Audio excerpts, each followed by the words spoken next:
días. Cruz Rivera.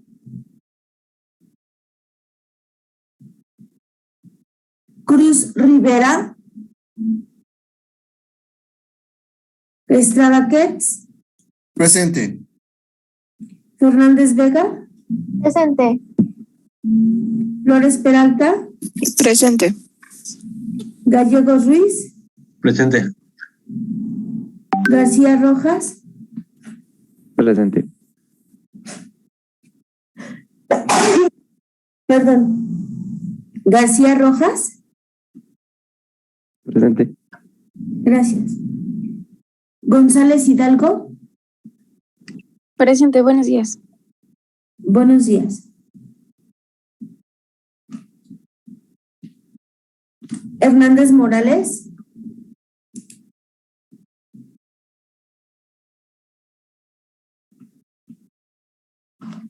Hernández Pérez. Presente. Hernández Vázquez. Presente. Lara García. Presente. Luna Gallardo.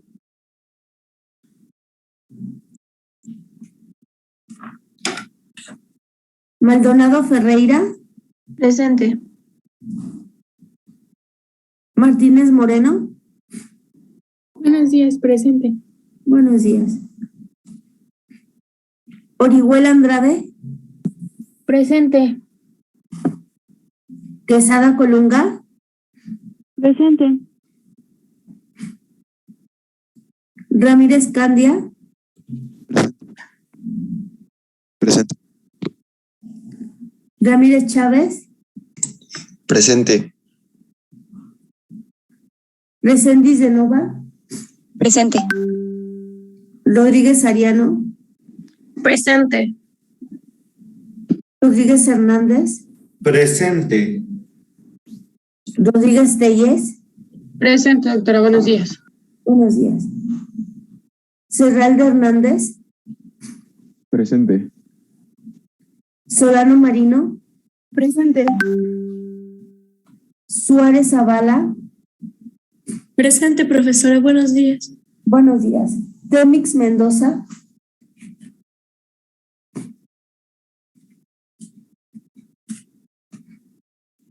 Valdés García. Presente, buenos días, maestra. Buenos días.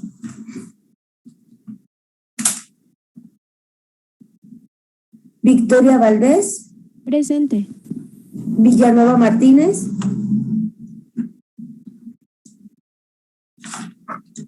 Hernández Moreno. Arrioja Díaz. Presente, profesora. Buenos días. Buenos días.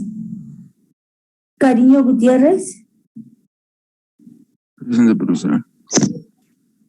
Lara García.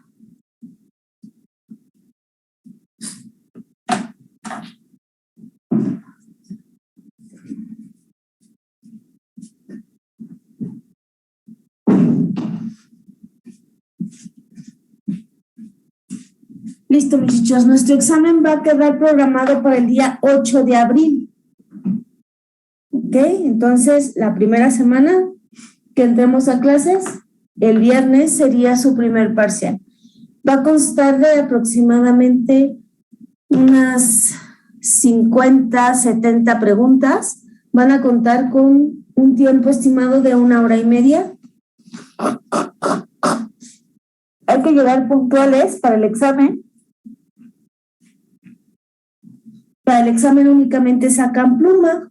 Quien no tenga pluma y lo haga con lápiz no tiene derecho a revisión, ¿correcto? ¿Podría repetir eso, por favor? El examen queda para el 8 de abril a las 9 de la mañana. Tiempo estimado, 1 hora y media. ¿Ok? Los exámenes se resuelven con tinta. Exámenes contestados a lápiz no tienen derecho a revisión. ¿Sí, muchachos? El examen va a ser desde la unidad 1 hasta lo que hayamos visto el día martes. ¿Dudas? No, maestra. Perfecto.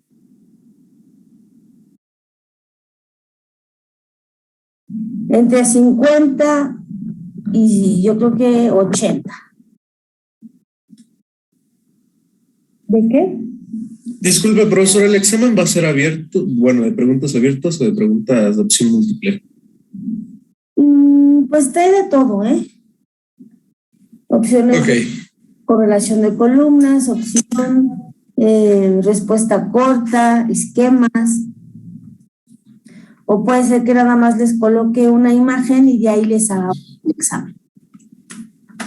Gracias, profesora. ¿De qué? Ok, entonces vamos a empezar como tal ya con la unidad 4. ¿Profesora? ¿Sí?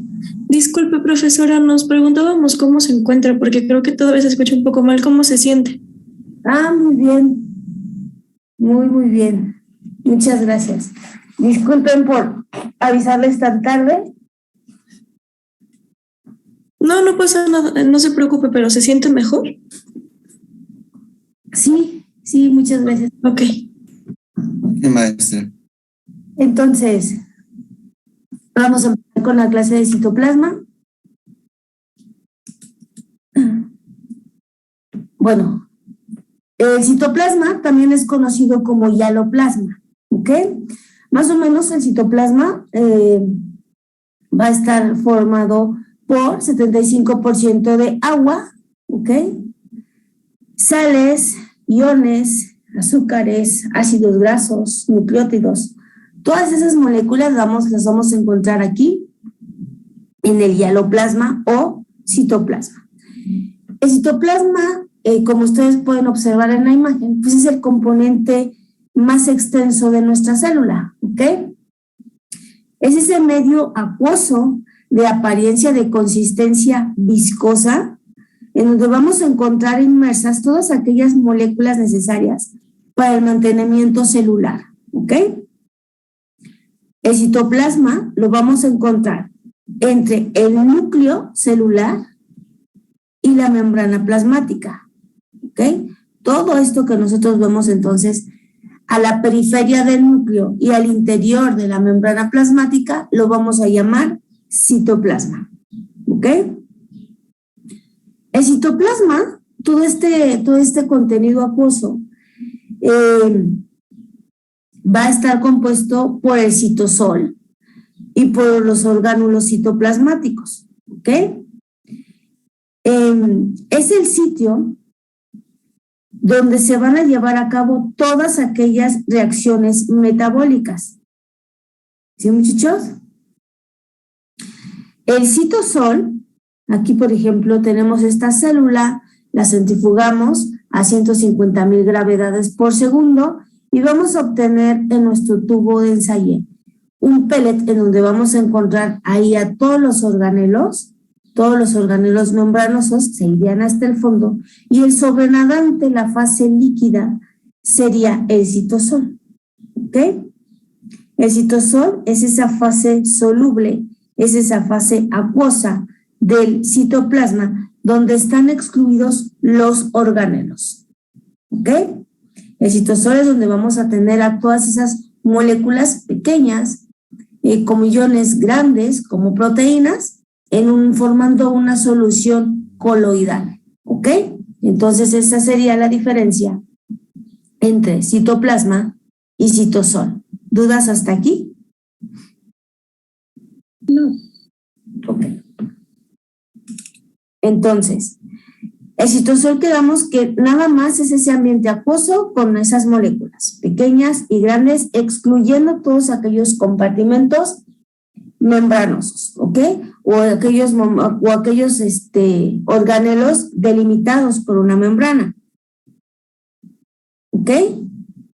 ¿Sí, muchachos? Sí, doctora. Sí. El citosol más o menos va a representar un poco más, el citosol va a representar un poco más del 50% del volumen de nuestra célula. ¿Ok? ¿Cuáles son las principales funciones del citosol? Si hablamos que en el citosol se van a llevar a cabo todas aquellas reacciones metabólicas, ¿cuál sería la función o cuáles serían las funciones del citosol, muchachos?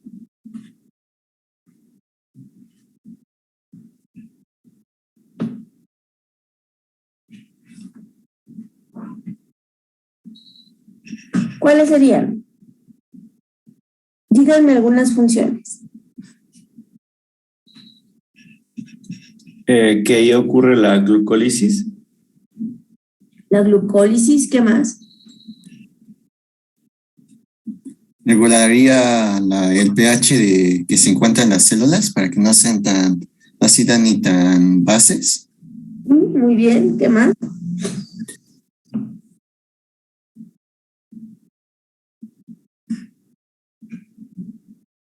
Bueno, entonces ahí ocurriría la síntesis de proteínas, la degradación de proteínas, y recordemos que en el caso de los eucariontes, la síntesis proteica, para acelerar la síntesis proteica, ¿qué formaría nuestra célula eucarionte? Para poder acelerar la velocidad de síntesis de proteínas. ¿Qué es lo que llega a formar nuestra célula?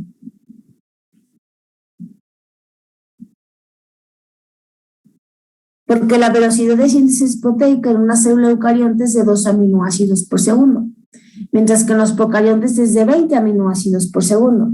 Entonces, ¿qué es lo que hace nuestra célula para poder acelerar la síntesis proteica?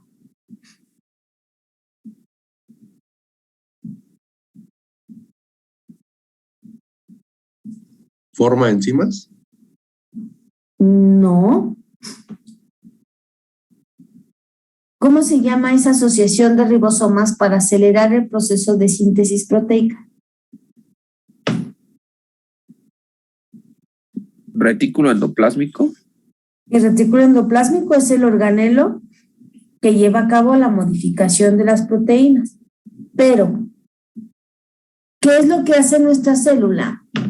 ¿Qué es lo que forma nuestra célula para acelerar el proceso de síntesis de proteínas?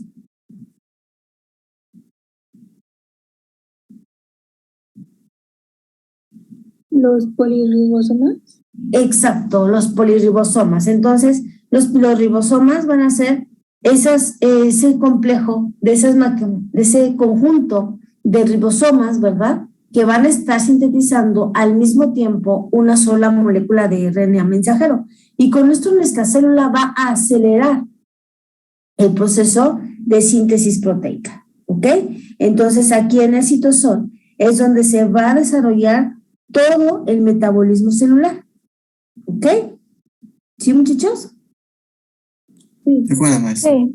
El citosol obviamente va a estar involucrado en las propiedades coloidales como tales de la célula. Va a estar involucrado en el cambio del estado líquido de nuestra célula al estado de gel. ¿Okay? Recordemos que cuando nosotros vamos disminuyendo la temperatura a nuestras células, pues las células van cambiando de ese ambiente líquido y forman un estado de gel. Y a este fenómeno se le llama transición de fases. ¿Okay? Que recordemos que esto va muy de la mano con la composición lipídica de nuestra membrana celular. El citosol también va a estar involucrado en el movimiento intracelular, a lo que nosotros vamos a llamar ciclosis, ¿ok? También va a estar involucrado en el movimiento ameboideo, en los procesos de división celular y obviamente en la síntesis de proteínas, carbohidratos, lípidos y ácidos nucleicos, ¿ok?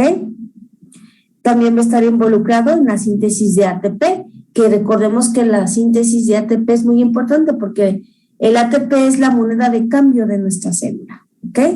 También va a estar involucrada en la síntesis de moléculas de señalización, como por ejemplo el AMP cíclico, que funciona como un segundo mensajero en las vías de señalización. Y también en el citosol es donde se va a llevar a cabo las reacciones con las que nuestra célula va a poder regular el pH a través de esa bomba tipo UV, ¿verdad? Es de esas bombas dependientes de ATP, es conforme nuestra célula pues va a estar acidificando o alcalinizando su medio, ya sea incorporando iones de hidrógeno para acidificar o bien extrayendo iones de hidrógeno del medio para alcalinizar. Entonces, si nosotros tenemos monómeros de azúcares, lo que se va a formar en nuestro citosol pues serían polisacáridos. Si nosotros tenemos monómeros de ácidos grasos, pues vamos a tener grasas, lípidos o incluso membranas biológicas.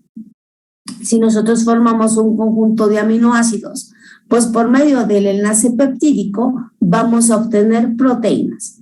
¿En dónde se lleva a cabo? ¿Cuál es ese complejo macromolecular encargado de llevar a cabo la síntesis proteica?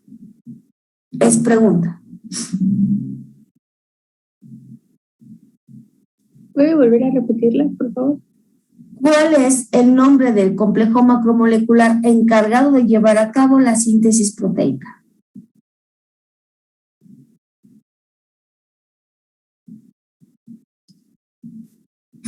¿El citoplasma?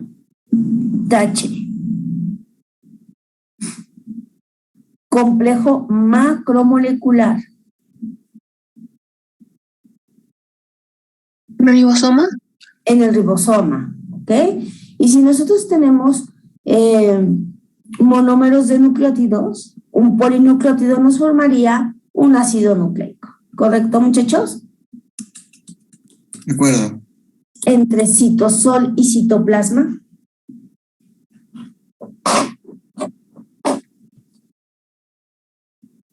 ¿No? ¿Todo quedó claro? Perfecto. Disculpe, ¿cómo, profesor? ¿Dudas entre citosol y citoplasma? Porque no es lo mismo. No, pero solo para aclarar, el citosol es lo que no tiene ninguna otra estructura, ¿verdad? Solo es la parte líquida. Y el citoplasma ya abarca las estructuras. Así es, y por eso vamos a denominar a todos aquellos organelos membranosos. ¿Ok? Gracias, profesora. De nada. Entonces, sabemos que entonces en el citosol vamos a encontrar proteínas. ¿Ok? Ya vimos cómo se sintetizan las proteínas. Ya vemos que las proteínas van a estar formadas por una cadena polipeptídica, ¿verdad? Y que el enlace peptídico se va a llevar a cabo por medio de la unión del extremo carboxilo del aminoácido que está en esta cadena en crecimiento con el nuevo aminoácido, pero uniéndose por el extremo amino, ¿ok? La reacción de condensación para que se lleve a cabo el enlace peptídico pues es mediante la liberación de una molécula de agua. Y ya habíamos visto que la molécula encargada de llevar a cabo el enlace peptídico es la peptidiltransferasa. ¿Ok? ¿Sí, muchachos? Todas las proteínas van a tener un grupo carboxilo o grupo negativo un grupo amino o un grupo positivo. ¿Ok? O también lo pueden encontrar como al extremo carboxilo como extremo C terminal y al extremo amino como extremo N terminal. ¿Ok? Todas las proteínas van a tener su extremo amino y su extremo carboxilo. ¿Ok? Que en algunos organelos puede ser que encontremos el extremo carboxilo en el lumen, ¿ok? Del organelo. O puede ser que esté el extremo amino. ¿De qué depende? De las necesidades de nuestra célula. ¿Sí, muchachos? ¿Sí? Sí, doctor. Sí, doctor. Todas las proteínas van a estar formadas ¿por qué? ¿De qué está formada una proteína? Aminoácidos. De aminoácidos, ¿verdad? Y sabemos que en nuestro código genético vamos a tener 20 aminoácidos y vamos a tener 10 aminoácidos esenciales o indispensables y 10 aminoácidos no esenciales, ¿ok? Los aminoácidos esenciales son arginina, histidina, isoleucina, leucina, lisina, metionina, fenilalanina, trionina, triptófano y valina. Les recomiendo que busquen una tabla de los aminoácidos esenciales, no esenciales, y la peguen en su cuaderno. ¿Ok? Los aminoácidos esenciales son aquellos que nosotros no podemos sintetizar en nuestros tejidos, los esenciales. ¿Ok? Nosotros no los podemos sintetizar en nuestros tejidos. Por lo tanto, ¿de dónde los vamos a tomar? De los alimentos. Los alimentos que comemos. Correcto, de la oxidación de lo que nosotros ingiramos. Igual, las células los van a tomar del medio externo en donde se encuentren. Ahora, los aminoácidos no esenciales, como la alanina, la asparagina, el aspartato, cistina, glutamato, glutamina, glicina, prolina, serina y tirosina, pues van a ser no esenciales, porque son los que nosotros sí podemos sintetizar en nuestros tejidos, ¿ok? Entonces, 20 aminoácidos que vienen codificados en este código genético, 10 esenciales y 10 no esenciales, ¿ok, muchachos?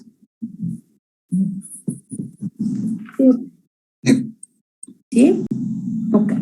Entonces, ¿cuál es la importancia de las proteínas? ¿Ok? Pues todas las proteínas van a funcionar como enzimas, ¿ok? Esa es su función básica, ¿ok? Todas van a tener cierto grado de actividad celular, ¿ok? Díganme algunas funciones de proteínas.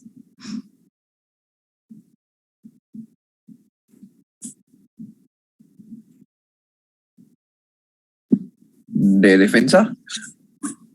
De defensa, exactamente, de defensa, porque las inmunoglobulinas son proteínas. ¿Qué más? De estructura. De estructura. Dígame alguna proteína que forme, que tenga esa función de estructura. Creo que voy a estar mal, pero la queratina que constituye la piel o las uñas. Nos forma apéndices. Sí, puede ser la actina, puede ser la miosina, puede ser la tubulina. La queratina es un filamento intermedio, forma parte de la estructura celular. Muy bien. Entonces, todas las proteínas siempre van a tener una función. Van a llevar a cabo funciones o rutas metabólicas, funciones de oxidación, funciones de beta-oxidación, funciones de lipoperoxidación, funciones de polimerización, funciones de degradación, ¿ok? Todas las actividades biológicas van a estar a cargo de las proteínas. Van a funcionar como hormonas, ¿verdad? Como factores de crecimiento. Los factores de crecimiento son muy importantes para el desarrollo embrionario, ¿ok? Como activadores génicos, ya vimos que algunos genes se activan y se expresan, ¿no? Todas aquellas moléculas que nos van a ayudar a que se expresen esos genes, pues van a ser proteínas. Las proteínas también van a funcionar como receptores celulares. Recuerden que vamos a tener proteínas periféricas y proteínas integrales, ¿ok? Entonces, muchas veces aquellas proteínas integrales que se encuentran ancladas a una proteína periférica, pues van a funcionar como receptores, ¿no? O aquellas proteínas que están unidas a glucolípidos, que ya sabemos que se llama glucocálix, pues también van a estar ejerciendo esa función a manera de receptores membranales y con esto desencadenar toda una corriente o toda una vía de señalización corriente abajo, ¿ok? Las proteínas también, tenemos una proteína muy importante en sangre, que es la encargada de llevar todos los nutrimentos a los diferentes tejidos. ¿Alguien sabe cómo se llama esa proteína? Hemoglobina. La albúmina, ¿ok? La hemoglobina es la que lleva el oxígeno. Entonces, la albúmina es la proteína a nivel torrente sanguíneo que nos va a estar llevando todos aquellos nutrimentos a los diferentes tejidos, ¿ok?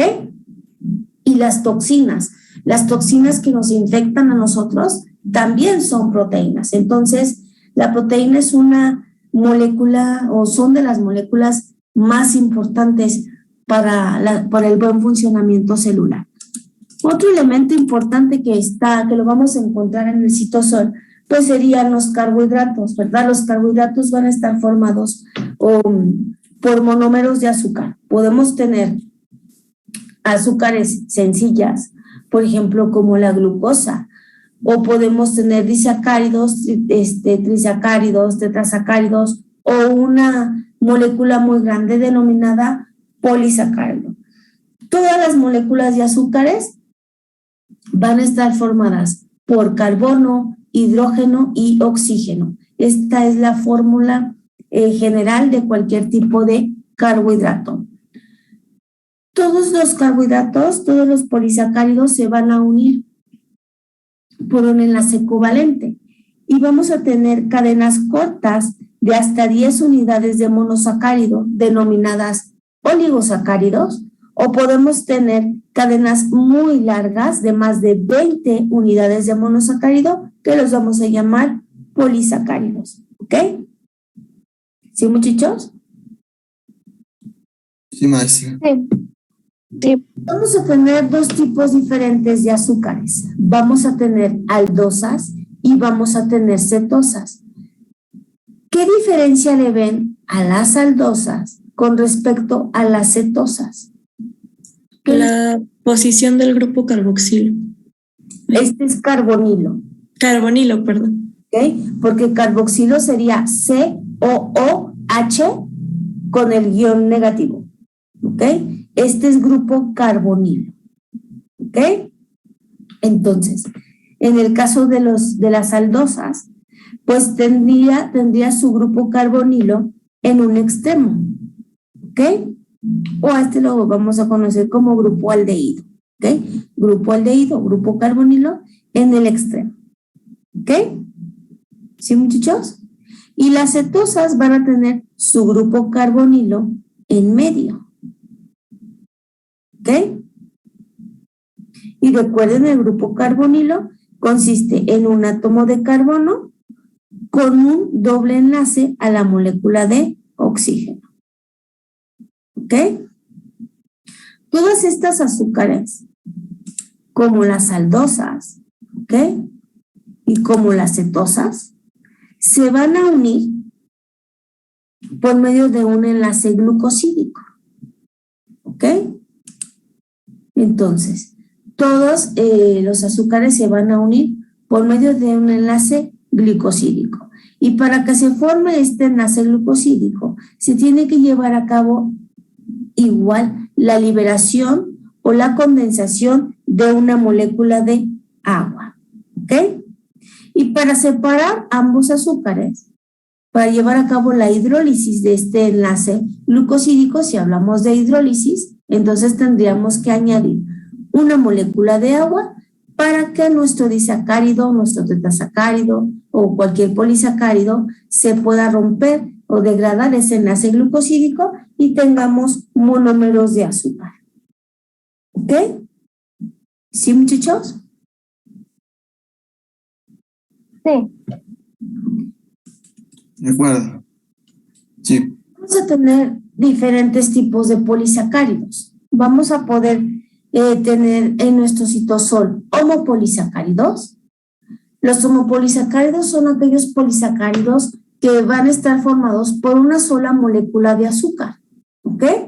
Y vamos a tener polisacáridos lineales y polisacáridos ramificados. ¿Ok? Estos serían los homopolisacáridos, una sola molécula de azúcar. Y también vamos a poder tener heteropolisacáridos, ¿no? Que aquí vamos a estar formando por 2, por 3 o por 4 tipos de azúcares diferentes. Y vamos a tener igual heteropolisacáridos lineales formados por 2 monómeros de azúcar diferentes y heteropolisacáridos múltiples, ¿ok? En los cuales vamos a tener más de 2 monoazúcares, ¿ok? Y aparte, pues van a presentar cierto grado de ramificación. Entonces, homopolisacáridos y heteropolisacáridos, ¿ok? Los heteropolisacáridos los vamos a ver en los cerebrósidos, ¿recuerdan? Esos ácidos grasos que están unidos a una cadena muy grande de azúcares, ¿ok? Como glucosa, manosa, N-acetilglucosamina, N-acetilneuramínico, ¿ok? Entonces, todo eso sería un ejemplo de un heteropolisacárido unido a un ácido graso, los gangliósidos o los cerebrósidos. ¿Cuáles serían díganme algunas funciones importantes de los carbohidratos? Brindar energía. Ajá, esa sería la principal, brindar energía. ¿Qué otra?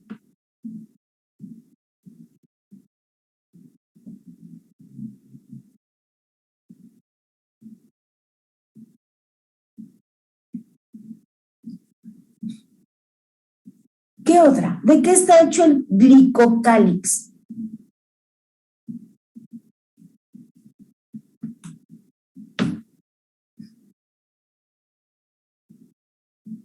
¿De qué está hecho, muchachos?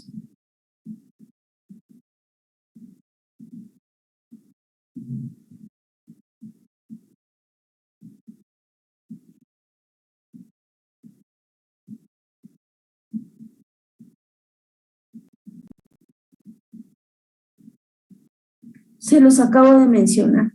Pues de acuerdo con el nombre de azúcares. Ajá. ¿Pero qué es el glicocálix?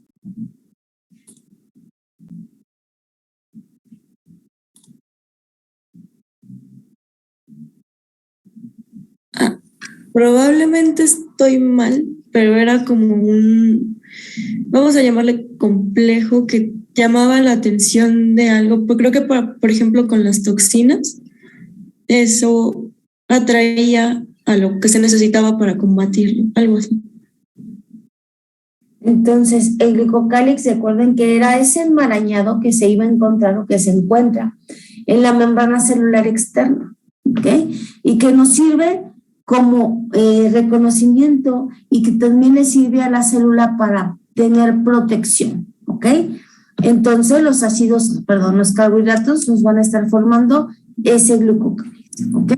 Entonces, la principal función de las moléculas de azúcar, pues es el almacenamiento de energía. Recordemos que en el caso de las plantas, el exceso de carbohidratos se va a almacenar en forma de almidón y en el caso de las células animales, pues en forma de glucógeno. Es un intermediario de varios metabolitos, por ejemplo, la glucosa, la fructosa, el glicaldehído, la dihidroxiacetona, pues son metabolitos intermediarios de ciertas rutas metabólicas. Van a tener una función estructural. En las paredes celulares de las bacterias, pues la celulosa es muy importante. El exoesqueleto de los artrópodos, esa consistencia dura, está formada por quitina, por carbohidratos también, ¿ok? Ok. Componente esencial de las moléculas del DNA y de las moléculas de RNA, porque tienen azúcar, ¿ok? La molécula de ribosa, de desoxirribosa, pues es azúcar. Entonces es un componente estructural de los ácidos nucleicos. Es la moneda, ¿verdad? El ATP, al fin y al cabo, es un azúcar también. Va a formar, pues, cierto tipo de asociación con proteínas, con lípidos, y va a formar grandes agregados, como por ejemplo un proteoglucano, ¿okay? Los proteoglucanos como el sindecano, el perlecano, pues van a formar la matriz extracelular, y la matriz extracelular, recuerden que es ese componente al que se unen básicamente pues todos los epitelios, ¿ok? Todos los tejidos están unidos a la matriz extracelular. Los glucolípidos los vamos a encontrar en nuestras membranas celulares.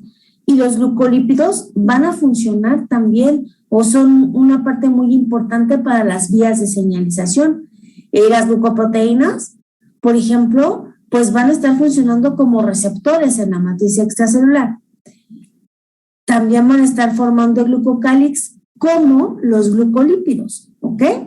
Entonces, los carbohidratos van a estar llevando a cabo funciones de almacenamiento de energía, están involucrados en funciones o rutas metabólicas, están involucrados en funciones de estructura o para formar una estructura adecuada de nuestra célula, en funciones de protección y en vías de señalización, ¿ok? Ahora vamos con los ácidos grasos. Los ácidos grasos, recuerden que van a estar formados por una cadena hidrocarbonada, ¿ok? Son cadenas hidrocarbonadas. Recordemos que los ácidos grasos van a tener dos regiones. ¿Esta región cómo se llama, muchachos? ¿Era la región polar o me equivoco? Es la región polar, correcto. Es la región polar o el segmento hidrofílico de nuestra célula, ¿ok? El extremo, ¿qué extremo es este? ¿Carboxilo o carbonilo?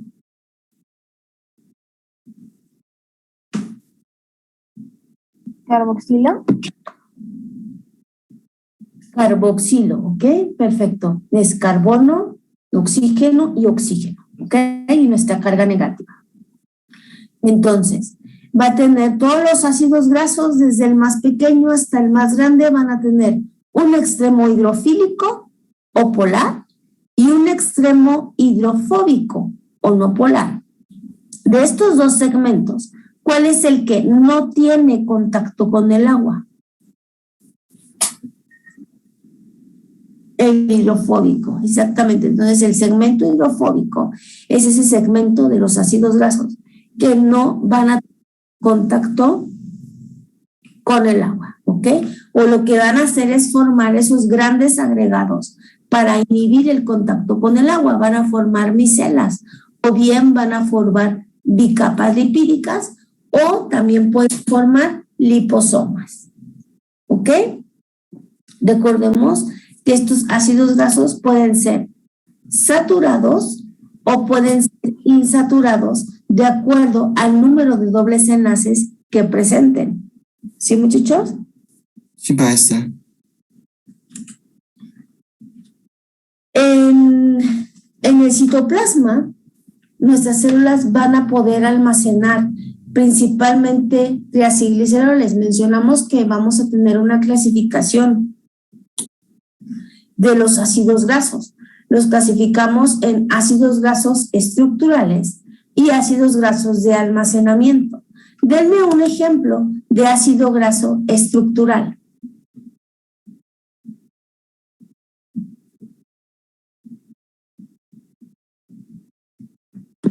El colesterol. El colesterol, claro, porque va a estar formando parte estructural de la membrana biológica. Otro.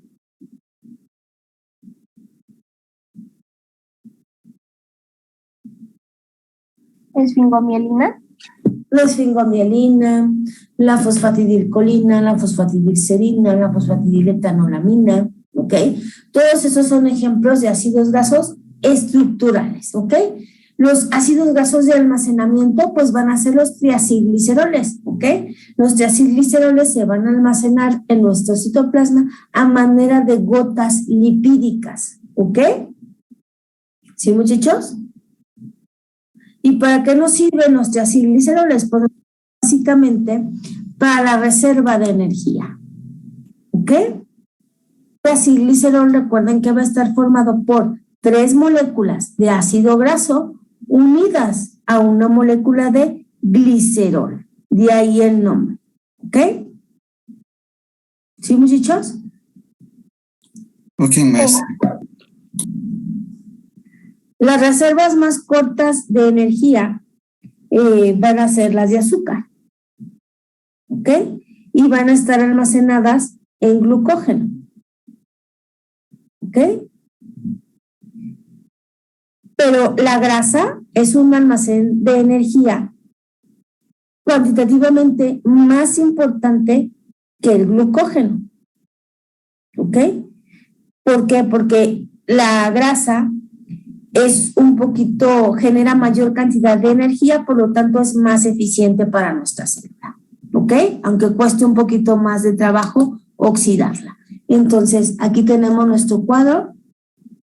Ácidos grasos de almacenamiento, triacilgliceroles, 3 moléculas de ácido graso unida a una molécula de glicerol. Los glucolípidos, esfingolípidos, ¿ok?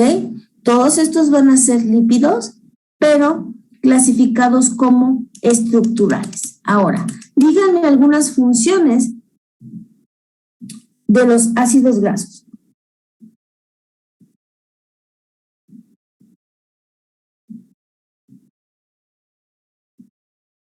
¿Cuáles serían? ¿Son precursores de algunas hormonas? Claro, son precursores de hormonas. Son precursores de ácidos biliares. ¿Qué más?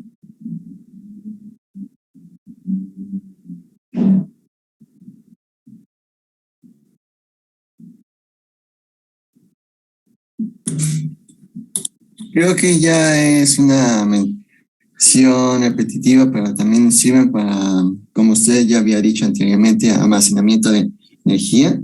Almacenamiento de energía, forman parte estructural de nuestras células, ¿ok? Entonces, van a ser los componentes energéticos más importantes de nuestra célula, van a estar formando las membranas biológicas, almacenamiento de energía. Recuerden que se van a almacenar en forma de gotas. Las células especiales en almacenar energía, pues los vamos a llamar adipocitos. Hay dos tipos de adipocitos: adipocitos blancos y adipocitos pardos. Los adipocitos blancos no es más que una gota lipídica enorme, ¿ok? Mientras que los adipocitos pardos o la grasa parda lo vamos a ver en los neonatos, ¿ok? Y la diferencia es que la grasa parda va a estar unida o va a estar embebida la grasa junto a varias mitocondrias, ¿ok? Por eso es más fácil de movilizar este tipo de grasa, ¿ok? Su funcionamiento es generar calor, ¿ok? De la grasa parda, mientras que de la grasa blanca o de los adipocitos blancos es simplemente almacenamiento de energía. Los ácidos grasos también van a fungir como cofactores enzimáticos, entonces nos van a activar ciertas o van a estar involucradas de ciertas vías de señalización, como en el caso del diacilglicerol, es un cofactor enzimático, ¿ok? Muy importante para algunas rutas metabólicas que nosotros vamos a estar mencionando, ¿ok? Los ácidos grasos pues van a servir también de anclaje para proteínas. Recuerden que vamos a tener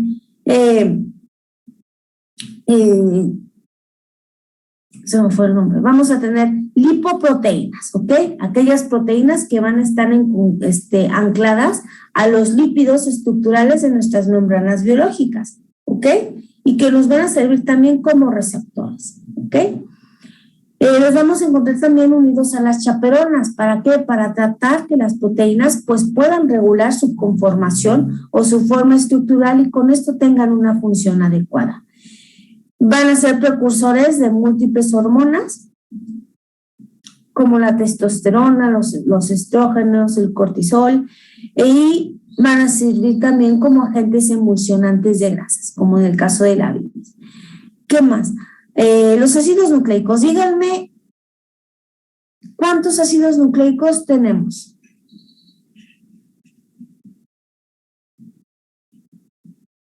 ¿Cuántos ácidos nucleicos conocen, muchachos? 2, el ADN y el RNA. Exactamente, entonces en nuestro citosol también vamos a tener ácidos nucleicos, ¿ok? Entonces, como dijo su compañero, 2 tipos, DNA y RNA, ¿ok? Entonces, los ácidos nucleicos van a ser una cadena ¿de qué? ¿O están formados por monómeros de qué? Nucleótidos. Nucleótidos, exactamente. Entonces, un ácido nucleico es una cadena de nucleótidos y un nucleótido está formado por nuestra base nitrogenada, nuestro azúcar de 5 carbonos y uno o más elementos de fosfato, ¿ok? Entonces, eso sería un nucleótido. Recordemos que vamos a tener bases púricas que están formadas por 2 anillos y bases pirimídicas, ¿ok? Las bases pirimídicas, ¿cuáles son?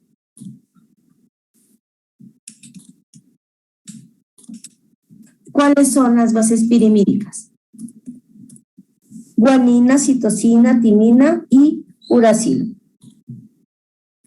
Perdón, citosina, timina y uracilo. Y las bases purinas serían adenina y guanina, ¿ok? Ahora, ¿cuál es la importancia del ADN? O bien, ¿cuál es la importancia del RNA? Si no recuerdo, el RNA puede funcionar como almacenamiento o también como mensajero para transportar el DNA hacia las células y así hacer su traducción, traducción y entre otras cosas para duplicarlo, ¿no? El DNA básicamente la función es almacenamiento de información genética y la función básica de la molécula de RNA es transportar la información genética, ¿ok? Esa es la función y más importante tanto del DNA como del RNA, ¿ok? Uno transporta y el otro almacena, ¿ok, muchachos? De acuerdo. Okay. Son las 8 de la mañana, vamos a dar un receso de 15 minutos. Gracias. De acuerdo, Gracias. maestro. De nada.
¿Listo, muchachos?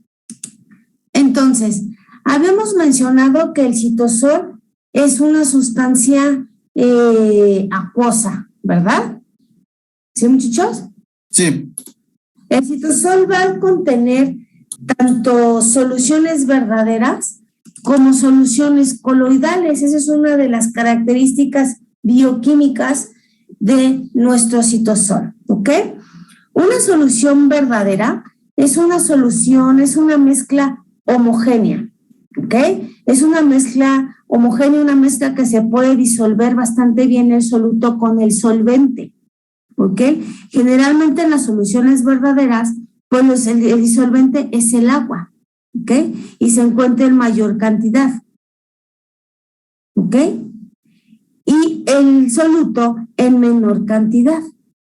El diámetro de la partícula en las soluciones verdaderas va de 0.1 a 1 nanómetro y principalmente las moléculas que van a estar disueltas en las soluciones verdaderas pues deben de tener la característica de ser hidrofílicas, por lo tanto tienen que ser moléculas que se van a disolver bastante bien en el agua, ¿ok?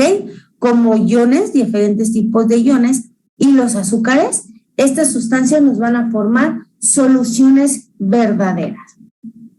El otro tipo de característica que principalmente la vamos a estar observando en el citosol o mayoritariamente sería las soluciones coloidales, ¿ok? Las soluciones coloidales son soluciones heterogéneas. Entonces, al ser soluciones heterogéneas, no se van a estar mezclando de una manera adecuada. ¿Sí, muchachos? Sí. Va a estar formada por una fase dispersa y una fase dispersante.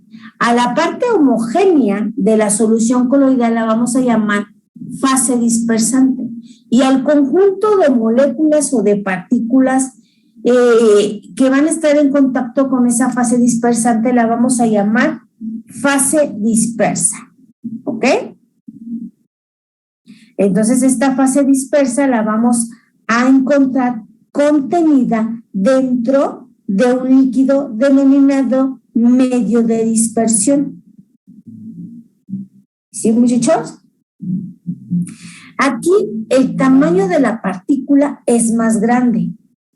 Puede ir de un nanómetro de diámetro hasta 200 nanómetros de diámetro. ¿Ok? Y aquí en la solución coloidal es donde vamos a encontrar embebidas estas moléculas grandes como proteínas, como polisacáridos o bien como ácidos nucleicos. Estos tres elementos, junto con la fase homogénea que sería el agua o la fase dispersante, pues estarían formando una solución coloidal. ¿Ok? Una característica importante de las soluciones coloidales es la capacidad que van a tener para poder dispersar la luz, ¿ok? Y a esta capacidad que presentan las soluciones coloidales de poder dispersar la luz, la vamos a llamar como efecto Tyndall, ¿ok? Entonces el efecto Tyndall lo vamos a observar en las soluciones coloidales. ¿Sí, muchachos? entonces ese efecto Tyndall es lo que permite que la luz ¿cómo lo había dicho? ¿Se refleje? No, que no se refleje, que se disperse. Disperse. ¿Ok? ¿Sí, muchachos? Ok. Las soluciones verdaderas son soluciones homogéneas. Las soluciones coloidales principalmente van a ser soluciones heterogéneas, ¿ok? No se van a mezclar de una manera adecuada y al no mezclarse de una manera adecuada se va a presentar el efecto Tyndall, ¿ok? ¿Por qué? Porque la molécula dispersa que está en esa fase dispersante son partículas muy grandes, ¿ok? Que va a ser capaz de dispersar la luz. ¿Sí, muchachos?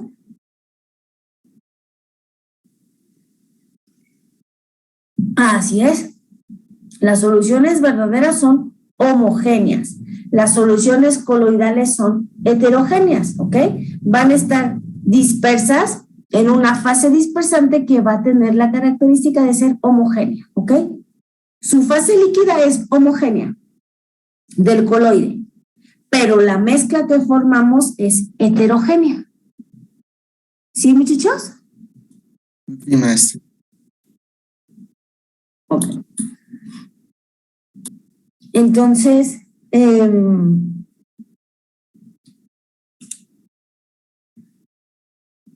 el citoplasma, ya vimos todas las características del citosol, ¿ok?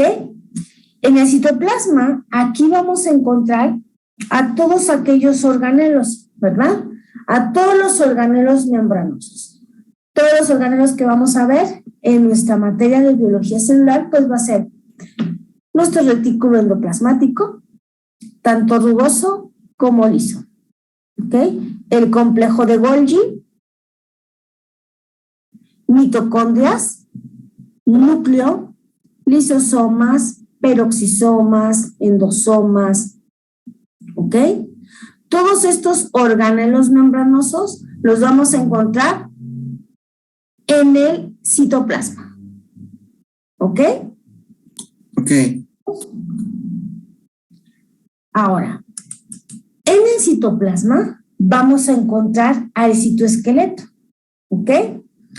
El citoesqueleto como tal va a ser esa parte fibrosa que va a quedar de nuestras células. Cuando nosotros sometemos a diferentes procedimientos de extracción por medio de detergentes o por medio de enzimas, lo que se queda es esa red proteica y fibrosa denominada citoesqueleto, ¿ok?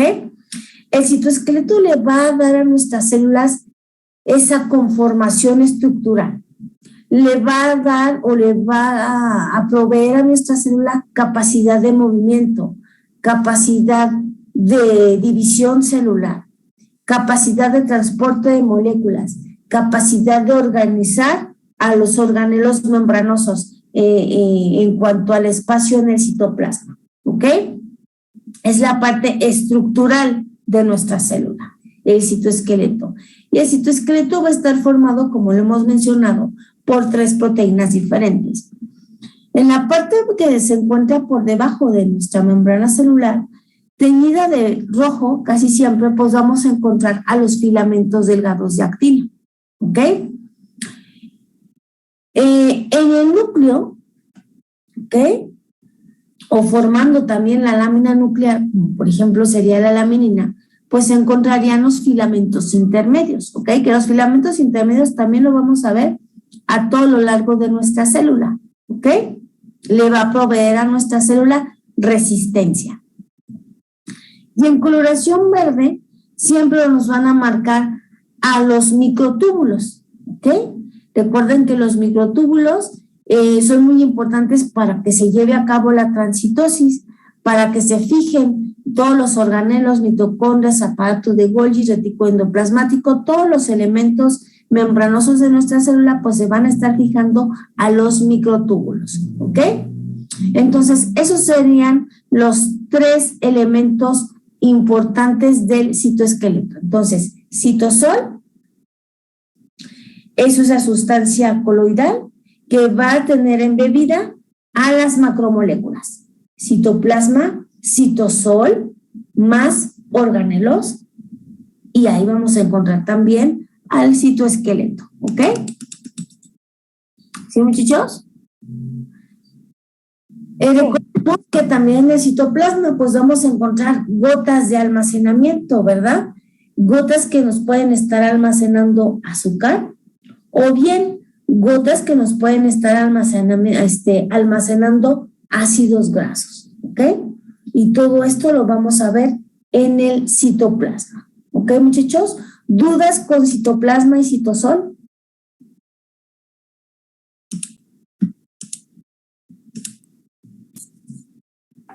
Solo para un poco coordinar. Entonces, las células más importantes serían el citosol, el citoplasma y el citoesqueleto. ¿Cómo? o había mencionado que estos tres eran los más importantes que se tenían. Los más importantes, no. O sea, ¿qué es el citosol, Estrada? El citosol era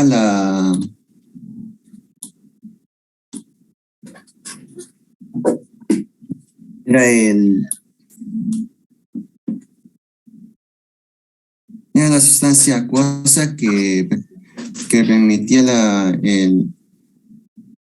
la síntesis de proteína y que también regulaba el pH de estas, si me recuerdo. Citosol es donde se llevan a cabo todas las reacciones bioquímicas. Esa es la función, ¿ok? El citosol es agua más macromoléculas. ¿Ok? El citoplasma es citosol más organelos. ¿Sí? Sí. A ver.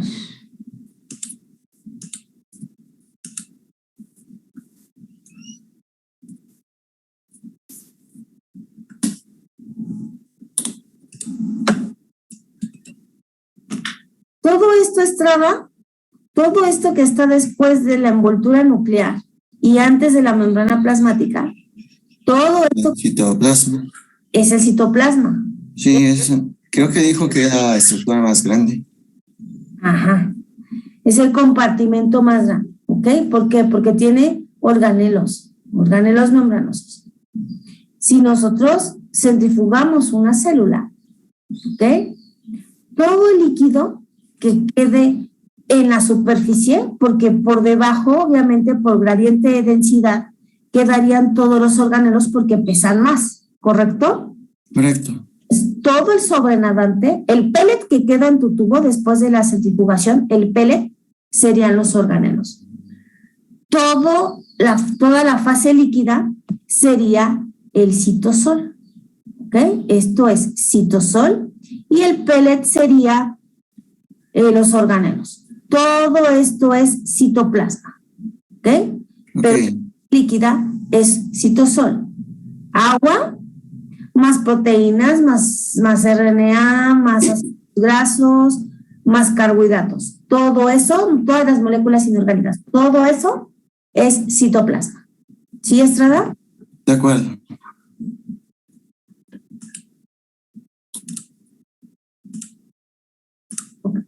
Entonces ahora vamos a seguir con el citoesqueleto.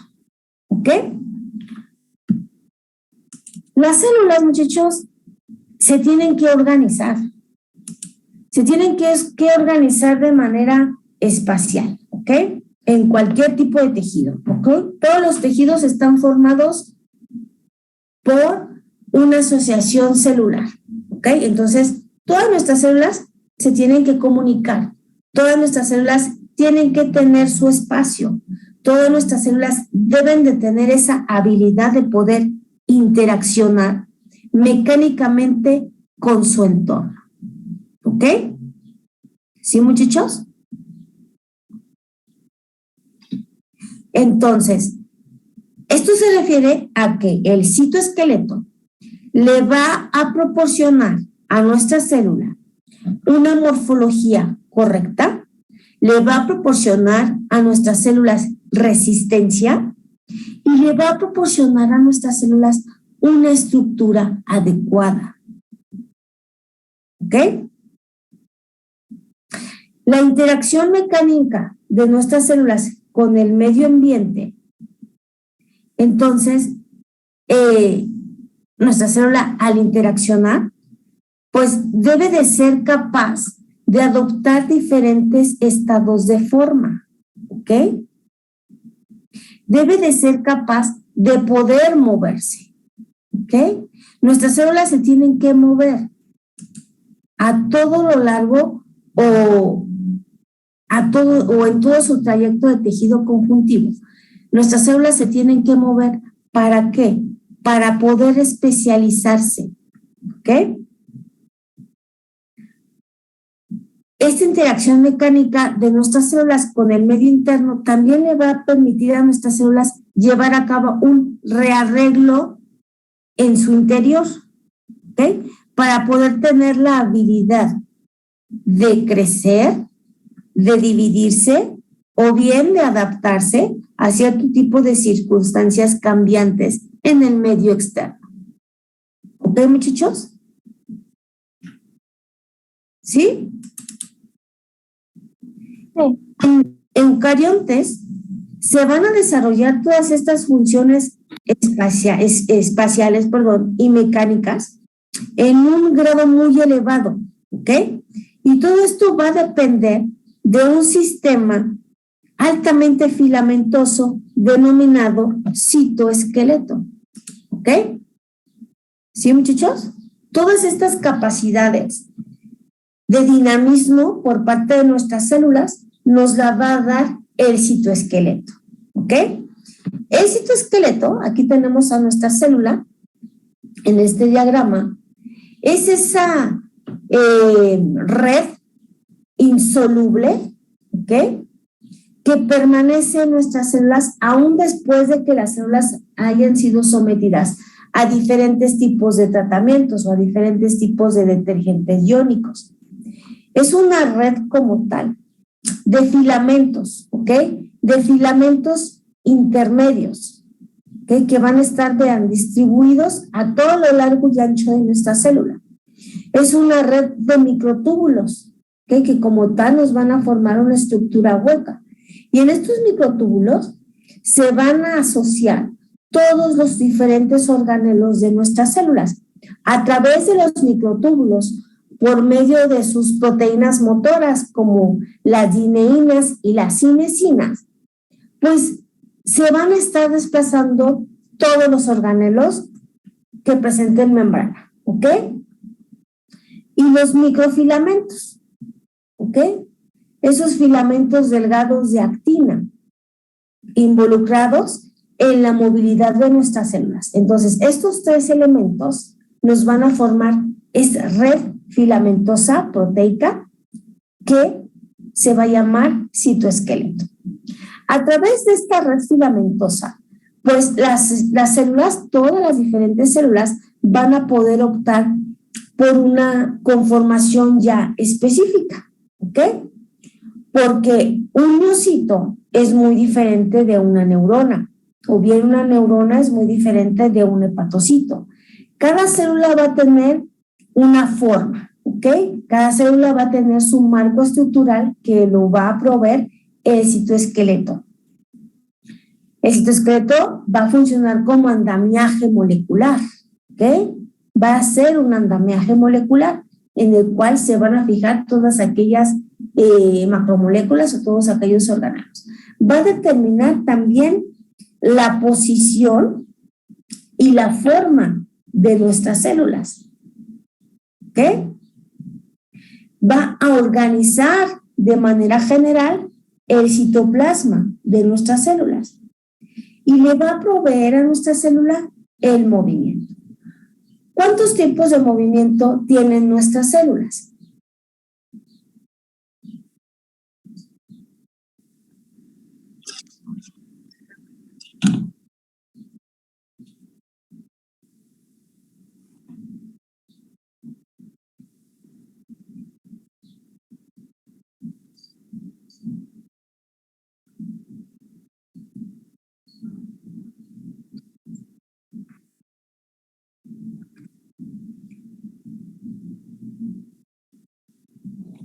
Los espermatozoides pues se muevan por un movimiento de batido del flagelo, ¿no? Las bacterias tienen cilios, entonces presentan un movimiento más rápido, un movimiento vibratorio, ¿ok? Entonces, el movimiento también va a ser determinado por el citoesqueleto. Por lo tanto, el citoesqueleto lo vamos a definir como ese sistema de filamentos proteicos del citoplasma presente en las células eucariontes que le va a dar forma a la célula y le va a proporcionar la capacidad de realizar movimientos dirigidos. ¿Ok? ¿Sí, muchachos? Esa sería como tal la definición del citoesqueleto. Y el citoesqueleto pues va a estar, o sus componentes más importantes, los componentes más abundantes, serían los filamentos intermedios, que siempre los vamos a ver en las fotomicrografías teñidos de azul, los filamentos delgados de actina, o también denominados microfilamentos, que los vamos a encontrar por debajo de la membrana plasmática, ¿ok? Y los microtúbulos, ¿ok? Que nos van a estar formando el uso mitótico. ¿Sí, muchachos? Estos tres elementos van a tener propiedades mecánicas, dinámica y funciones biológicas completamente diferentes, pero en conjunto le van a proveer a nuestra célula resistencia al medio ambiente, le van a proporcionar su forma o estructura molecular y le van a proveer la capacidad de movimiento, ¿ok? Estos tres elementos del citoesqueleto. Entonces, todas estas estructuras, todas estas proteínas de filamentos delgados de actina, de microtúbulos, de filamentos intermedios, le van a proveer a nuestra célula como tal esa organización estructural, esa organización espacial y sus propiedades mecánicas. ¿Ok, muchachos? Sí, maestra. Nuestras células, conforme se van desplazando, van a ir cambiando de forma. ¿Ok? Y van a ir cambiando de forma porque todos estos componentes, sus componentes internos de nuestra célula, todos estos proteínas fibrosas del citoesqueleto, se van a estar polimerizando. ¿Ok? Este es un fibroblasto, ¿ok? Que va a llevar a cabo movimientos de arrastre, movimientos ameboideos. Para que una célula se pueda mover, tiene que ser capaz de responder a señales externas y también a señales internas. Entonces, para que una célula fagocitaria por excelencia pueda desplazarse, pues requiere de una señal, ¿ok?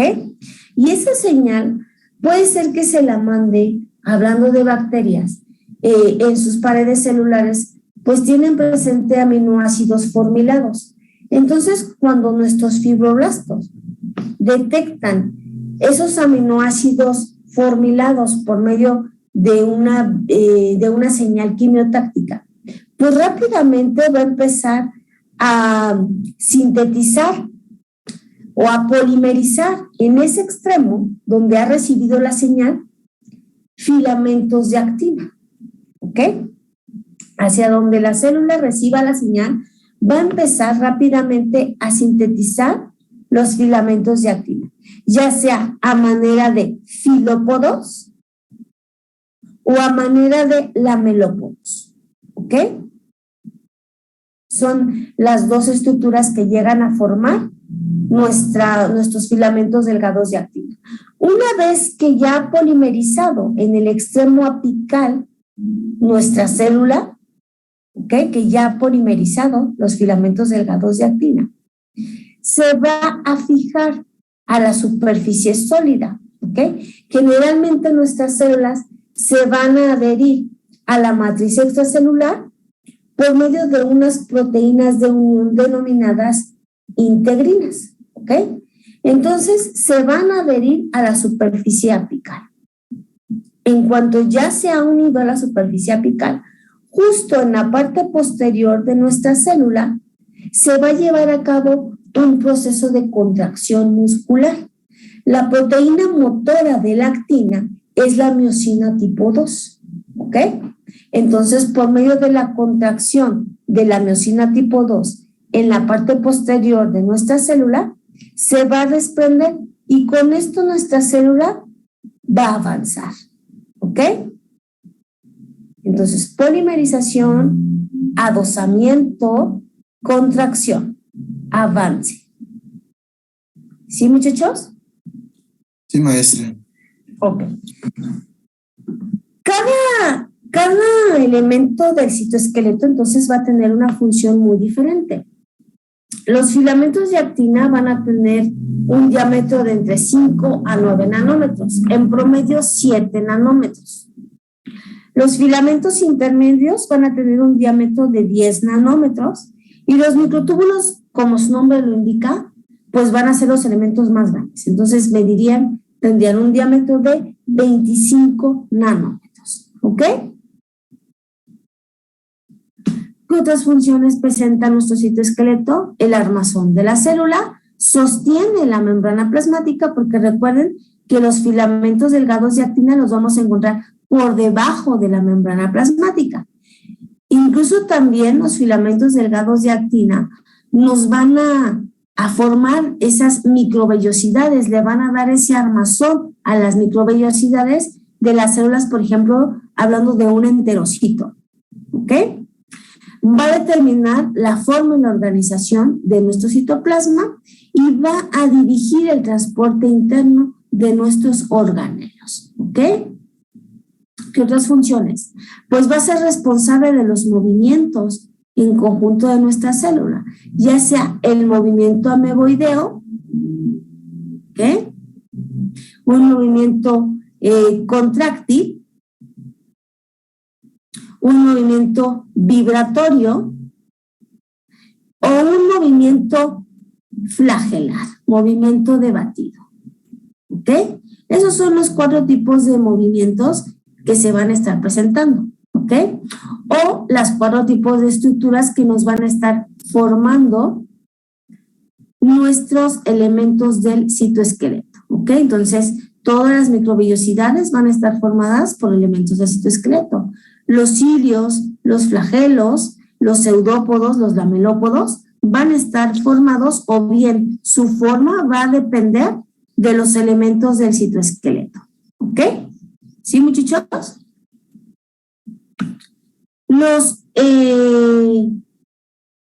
También los elementos del citoesqueleto van a estar involucrados en los procesos de segregación de nuestro material genético. ¿Ok?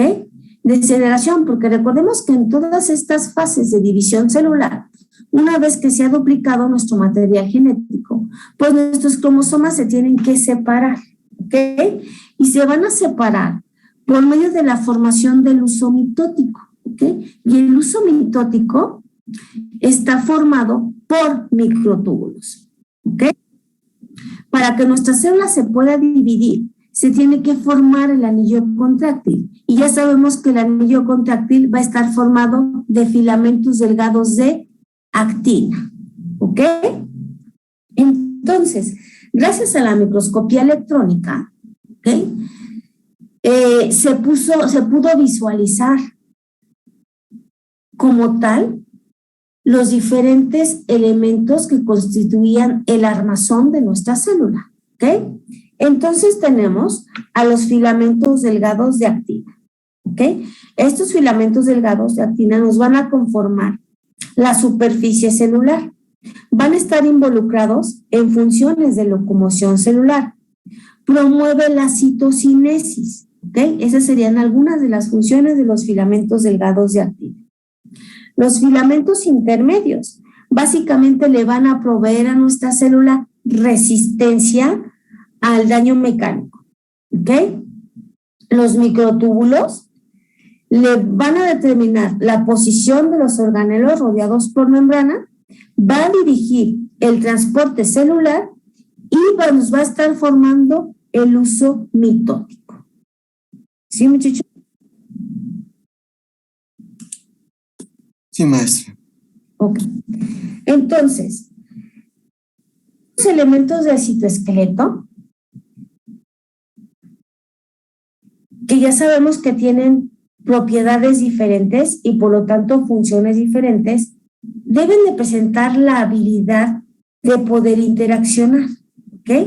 Y van a interaccionar mediante diferentes tipos de proteínas, ¿ok? Entonces, el citoesqueleto va a interaccionar con proteínas reguladoras, con proteínas ligadoras y con proteínas motoras. Cada elemento del citoesqueleto entonces va a tener sus proteínas reguladoras, ligadoras y sus proteínas motoras.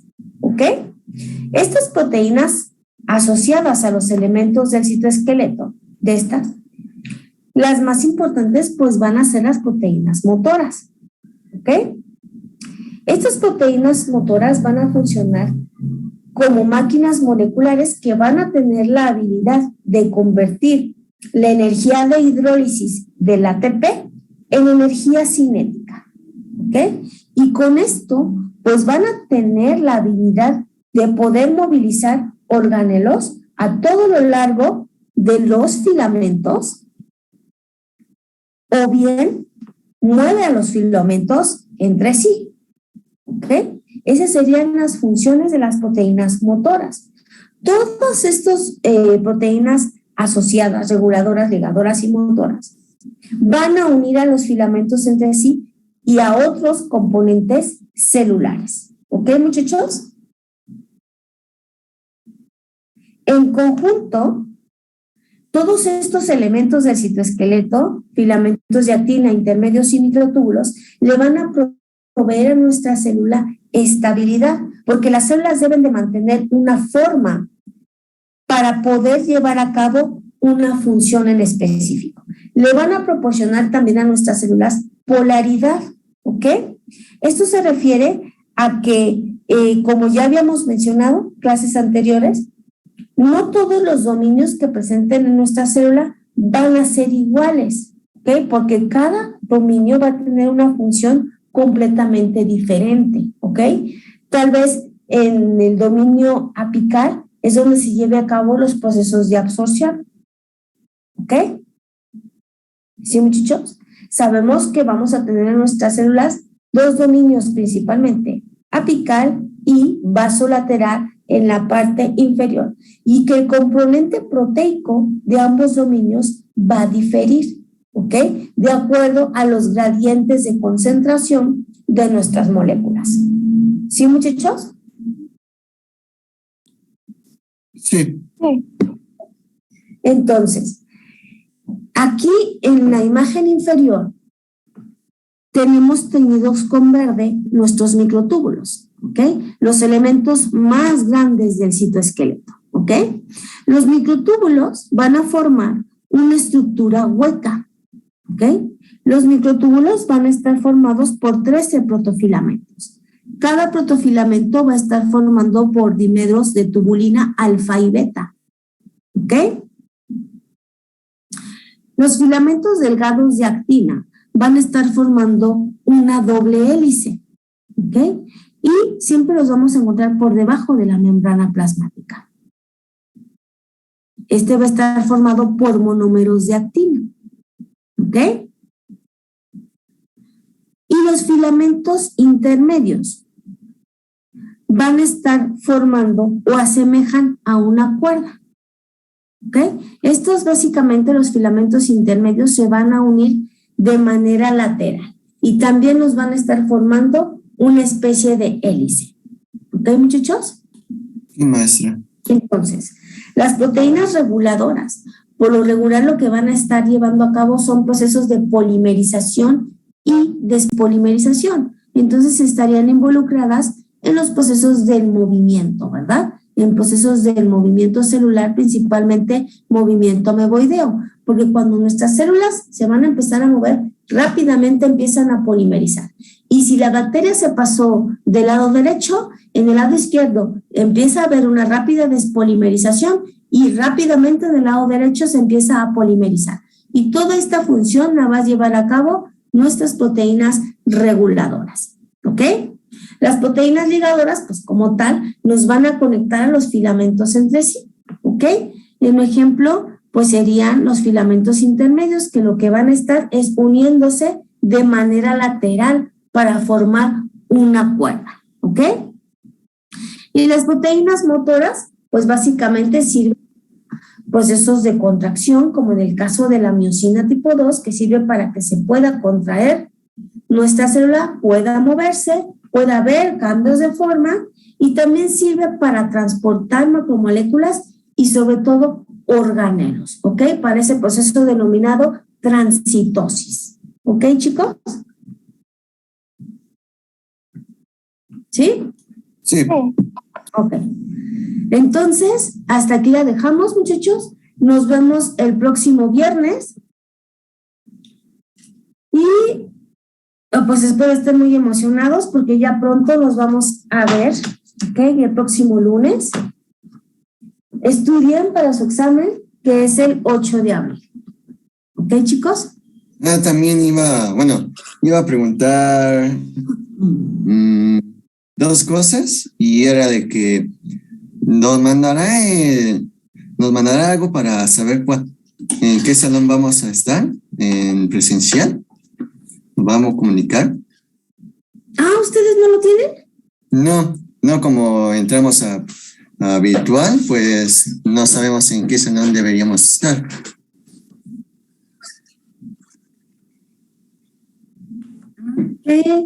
Muy bien. Déjenme, me meto al área de profesores y les mando por correo el grupo. Pensé que ustedes sí sabían en dónde nos tocaba.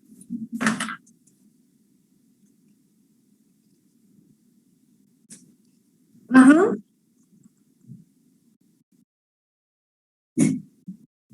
Ok. A ver, déjenme checar.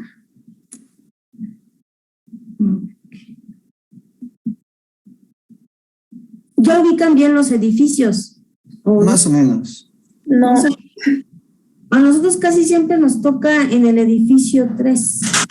Está justamente enfrente. A ver. ¿Qué celular? Nieves. Bueno, el día martes nos toca en el salón 3201. O sea, sería en el edificio 3, en el primer piso. ¿Ok? Y el viernes nos toca en el salón 3203.